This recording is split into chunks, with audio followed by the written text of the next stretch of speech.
नमस्कार। पूर्वांचल बुलेटिन निष्पक्ष खबर।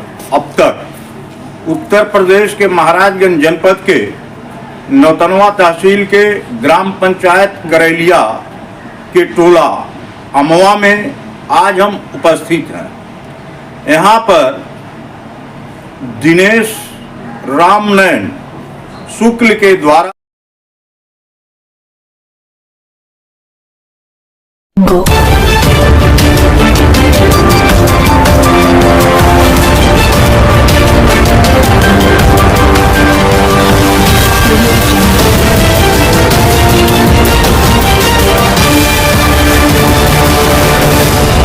पूर्वांचल बुलेटिन निष्पक्ष खबर आप तक।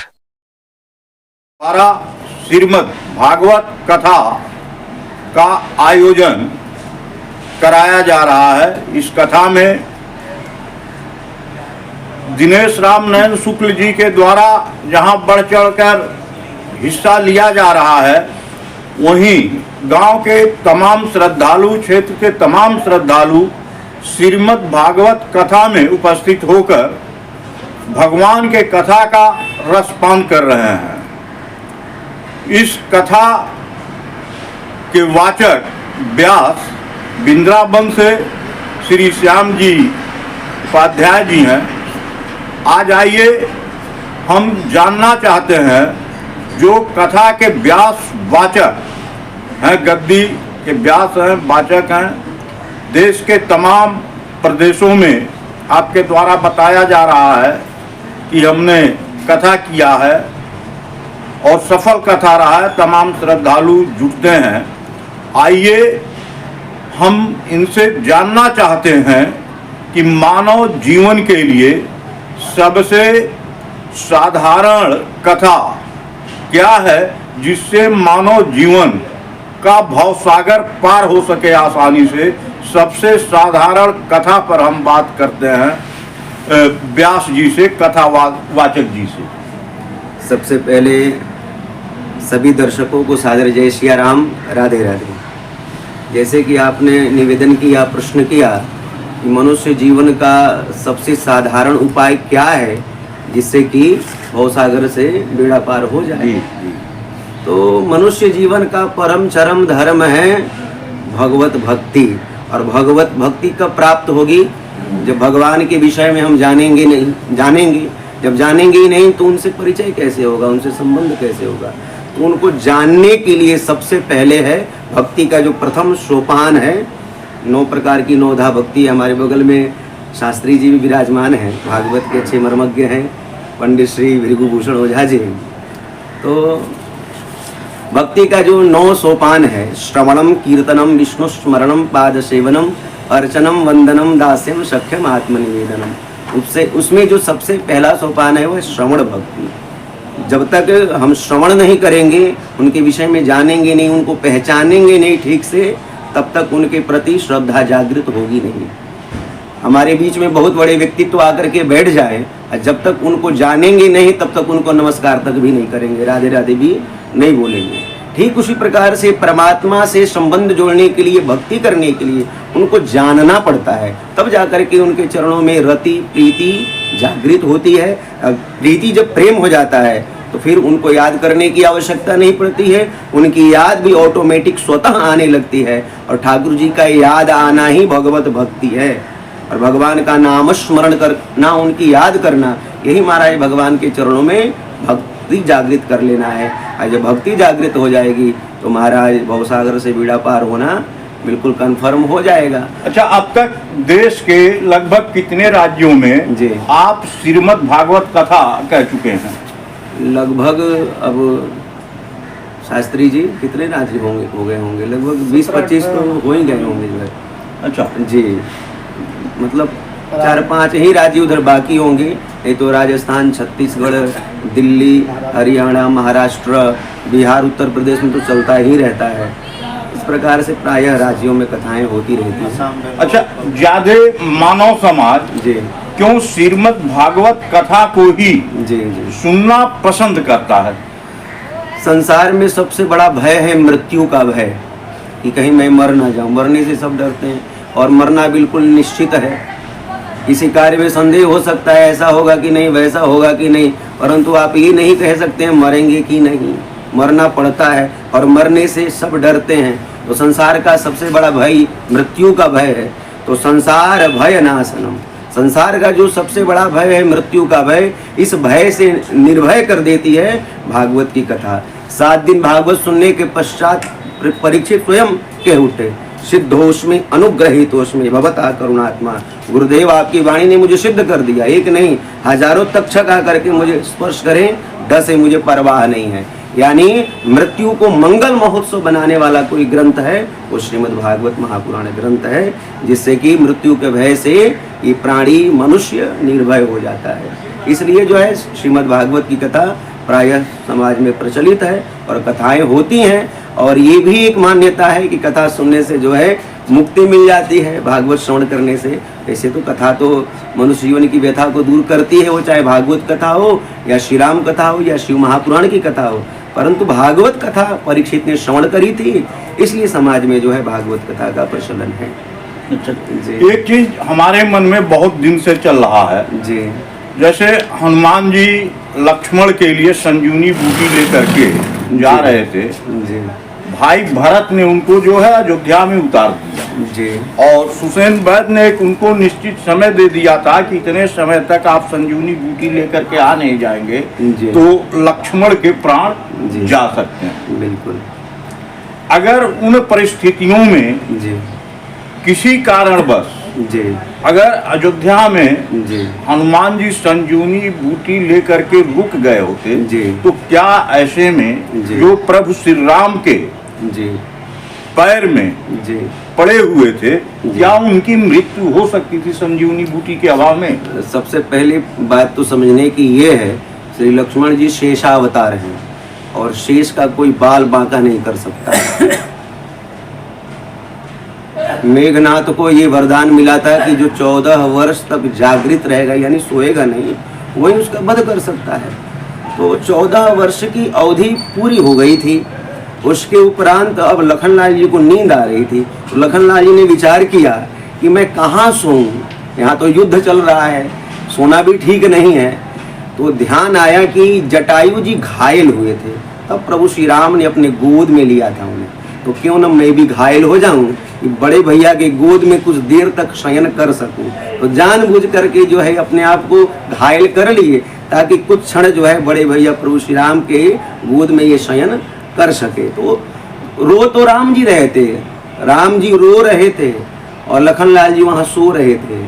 ठीक है, एक मामला और चल रहा है जी इस समय देश में। एक सबसे प्रसिद्ध संत निकले हुए हैं धीरेन्द्र शास्त्री जी, जी जी, और जनता के साथ वो चल रहे हैं। जी जी, वहीं दूसरे तरफ कुछ राजनीतिज्ञों का ये कहना है कि ये राजनीति और चुनाव के लिए लड़ रहे हैं। जी वहीं जगत गुरु शंकराचार्य अभिमुक्तेश्वरानंद भी जी, उनके यात्रा को जी। जो है वो राजनीति से जोड़ करके देख रहे हैं। इस पर क्या करना चाहते हैं? सबसे पहले तो शंकराचार्य जी जगत गुरु जी हैं, उनके चरणों में प्रणाम करना चाहूँगा।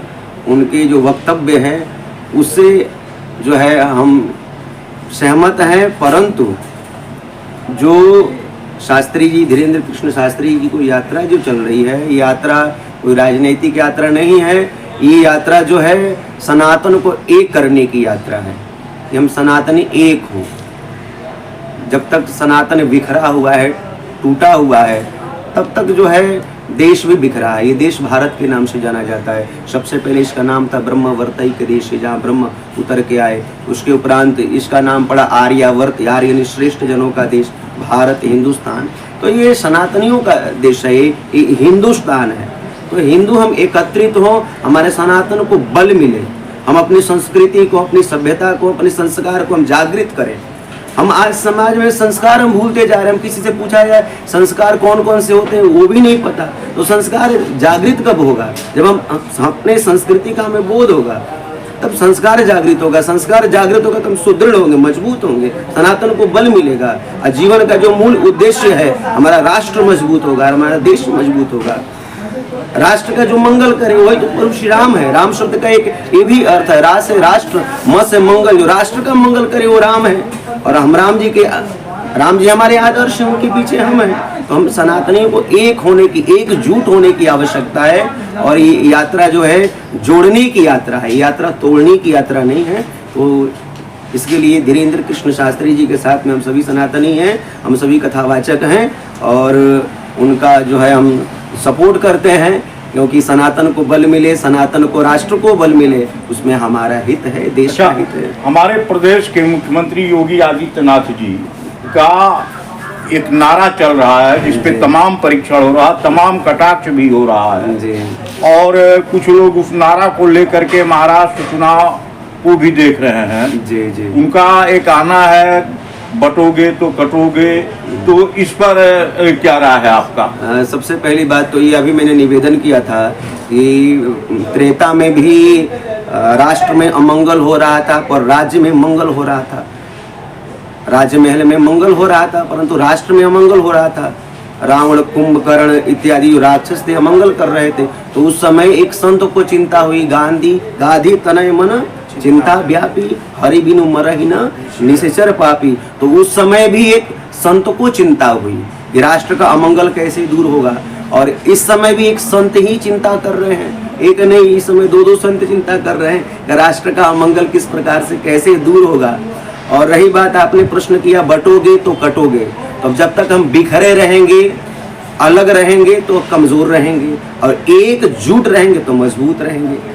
उंगली एक को तो कोई भी तोड़ दे परंतु मुक्का बांध लिया जाए तो मुश्किल हो जाता है। तो एकजुट रहेंगे, एकत्रित रहेंगे और मजबूत रहेंगे, और बिखर जाएंगे तो कोई भी हमें मार सकता है, कोई भी कुछ कह सकता है। आपने देखा होगा 5 भाई मिल करके रहे तो महाराज कोई आंख उठा के देखता नहीं है, और पांचों जब विलग हो जाए तो कोई कुछ कह के चला जाता है। तो इसलिए जो है एकत्रित होना हमारा जो है धर्म है, और इकट्ठे रहेंगे तो मजबूत रहेंगे, सनातन को बल मिलेगा, धर्म को बल मिलेगा, राष्ट्र को बल मिलेगा। ठीक। अच्छा, एक चीज और हमें जानना चाहते हैं आपसे, इस श्रीमद् भागवत कथा जी को सनातन के रूप में जनता के बीच में, जी, श्रद्धालुओं के बीच में जी परोसने का प्रेरणा आपको कहाँ से मिला? मैं अयोध्या जी में अध्ययन कर रहा था लगभग 2003 में। उसके उपरांत अयोध्या से मैं गया वृंदावन। वहाँ पर मैंने कथा श्रवण करी श्री डॉक्टर श्याम सुंदर पाराशर जी की। तो कथा सुन करके मुझे लगा कि काश मैं भी ऐसा ही प्रवचन करता, कथा सीखता। तो वृंदावन में लगभग 12 वर्ष रह करके वहाँ पर, और श्रीमद् भागवत का सांगोपांग विधिवत हमने अध्ययन किया श्रीनाथ धाम विद्यालय से। और उसके बाद 2018 से श्रीमद् भागवत कथा कहना मैंने प्रारंभ कर दिया, समाज में जो है परोसना प्रारंभ किया। और पहली कथा हमारी जो है रोहतक हरियाणा में हुई थी। ठीक है, आप देश के लगभग 18 राज्यों में श्रीमद् भागवत आपने कथा किया है। आज यूपी के महाराजगंज जनपद के नौतनवा तहसील में लगभग 1 सप्ताह से आपका श्रीमद् भागवत कथा चल रहा है। जी जी। तो यहाँ कथा कहने में आपको किस तरह से महसूस हो रहा है इस क्षेत्र में? प्रभु, जब कथा जब कही जाती है और सामने जब सुबुद्ध प्रबुद्ध श्रोता मिल जाते हैं आप लोग जैसे, तो कहने में जो है आनंद की अनुभूति और अधिक बढ़ जाती है, आनंद की वृद्धि होने लगती है। कहने में जो है आनंद आता है ताकि सुनने वाले बैठे रहते हैं। और हमारे जो मुख्य यहाँ के आयोजक हैं श्री दिनेश रामनयन शुक्ल जी, ये तो प्रबुद्ध और सुबुद्ध है ही, साथ में भगवत भक्त भी हैं, समाज सेवी भी हैं। और ये पहली बार कथा नहीं सुन रहे हैं, इन्होंने कई बार कथाएं सुनी हैं। तो एक कथा की महिमा के, कथा के रस को जानते हैं।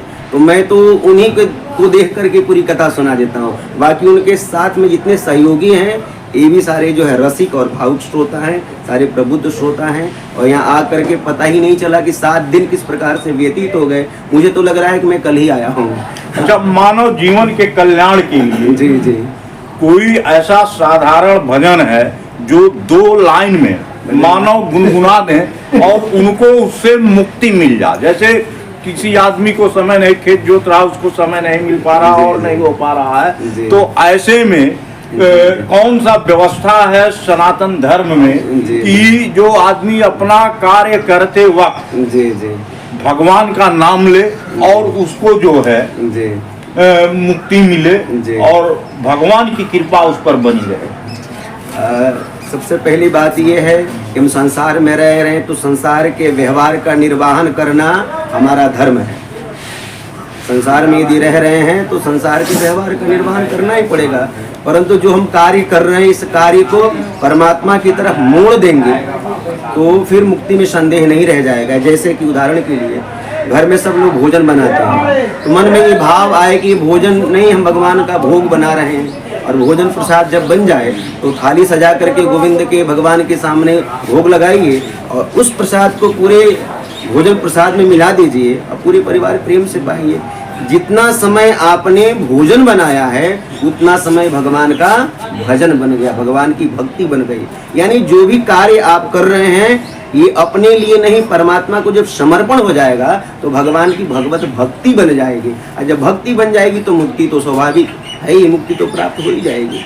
तो जो कार्य कर रहे हैं भगवान को समर्पण कर देना ही भगवत शरणागति है। अच्छा, इस सनातन धर्म पर पूर्वांचल बुलेटिन यूट्यूब चैनल पर जी मानव कल्याण के लिए जी भजन के माध्यम से कोई आप संदेश देना चाह रहे हैं तो दे दीजिए।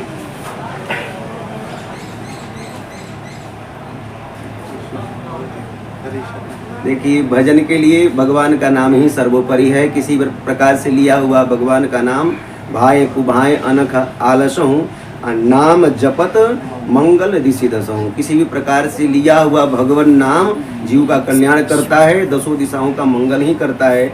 तो आइए सभी मिलकर के 2 मिनट भगवान नाम का आश्रय लेते हैं, भगवान के नाम का कीर्तन कर लेते हैं। श्री राम जय जय राम, श्री राम जय जय राम, श्री राम जय जय राम, श्री राम जय जय राम, श्री राम जय जय राम, श्री राम जय जय राम, श्री राम जय जय राम, श्री राम जय जय राम, श्री राम जय जय राम, श्री राम जय जय राम, श्री राम जय जय राम, श्री राम जय जय राम। धन्यवाद। नमस्कार, गजेंद्र नाथ पांडे, पूर्वांचल बुलेटिन निष्पक्ष खबर, अब तक उत्तर प्रदेश, महाराज।